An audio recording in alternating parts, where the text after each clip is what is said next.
Shalom, selamat berjumpa kembali di Orthodox Literacy Channel.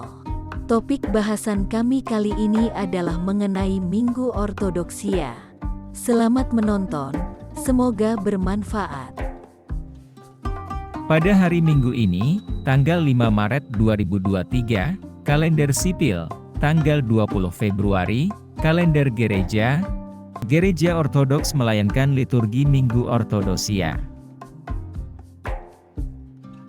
Minggu Ortodoksia merupakan hari kemenangan Ortodoksia yang dirayakan pada hari Minggu pertama puasa Agung Prapaskah atau puasa Catur Dasa.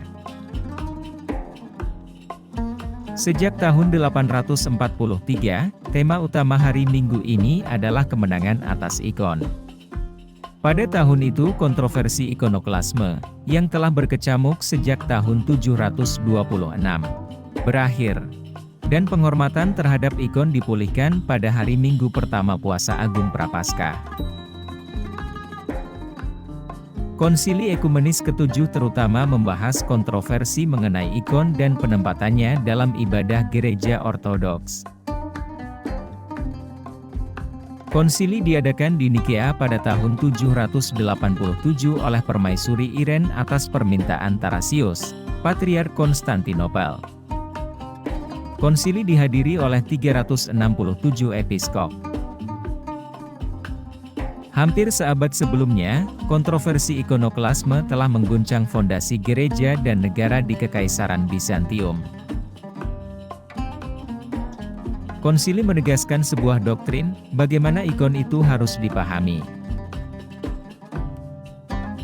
Para ikonopiles, yakni orang-orang yang mencintai ikon, percaya bahwa ikon berfungsi untuk melestarikan ajaran doktrinal gereja.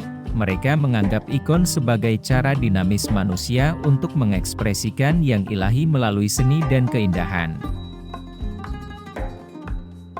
Dalam menjawab undangan permaisuri ke konsili, Paus Hadrian menjawab dengan surat di mana dia juga memberikan penghormatan kepada ikon.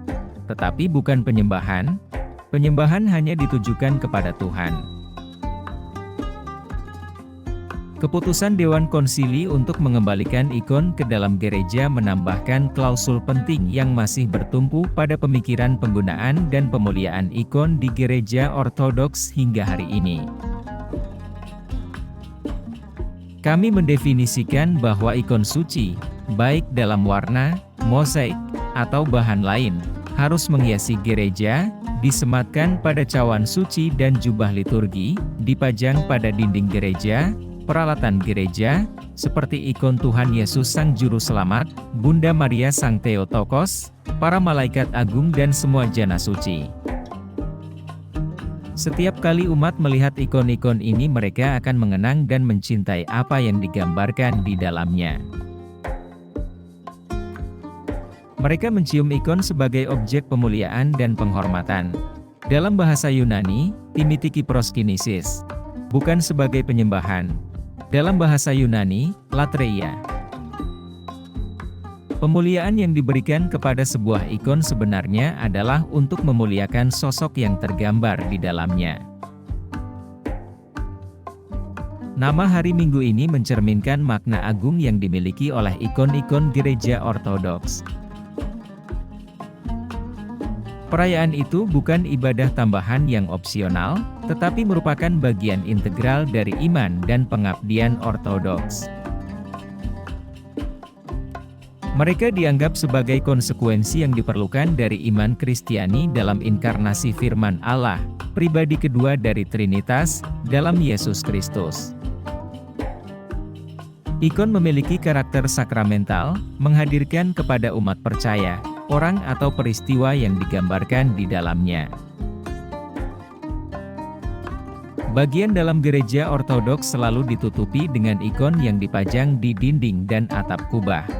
Dan selalu ada ikonostasis yang memisahkan antara ruang Maha Kudus dengan ruang umat atau ruang tengah. Tidak jarang pada rumah-rumah umat Ortodoks, kita temui sudut altar beserta ikon-ikon, tempat keluarga berdoa. Ikon dihormati dengan menyalakan lampu dan lilin di depannya, dengan menggunakan dupa, dan dengan menciumnya. Ada perbedaan doktrinal yang jelas antara penghormatan terhadap ikon dan penyembahan kepada Tuhan. Perbedaan ini melindungi penghormatan ikon dari segala tuduhan penyembahan berhala. Tema kemenangan ikon, dengan penekanannya pada inkarnasi, mengarahkan kita pada kebenaran dasar Kristiani bahwa Dia yang kematian dan kebangkitannya kita rayakan pada Paskah, tidak lain adalah firman Allah yang menjadi manusia di dalam Yesus Kristus.